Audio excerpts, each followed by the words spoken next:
Today we're talking storage. In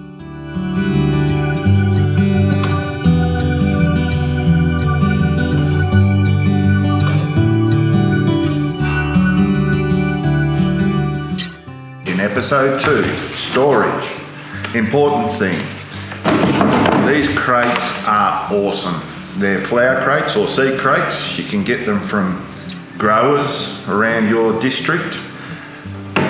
And the whole hack revolves around this piece of paper. You fold it. You drop it into a 150 by 100 mil Ziploc bag. If it'll ever go in there, get in there. Come on, you can do it. It's in.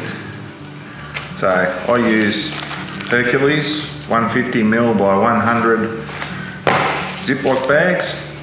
And the good thing about these crates is, on the front here, you can just slide in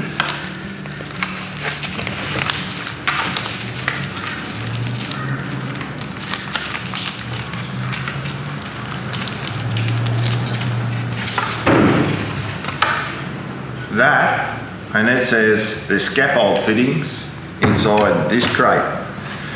Awesome thing, all the dust etc. falls straight through the cracks, easy to just blow out with a bit of compressed air. It's a winner. Hope you like the tip. See you on the next one.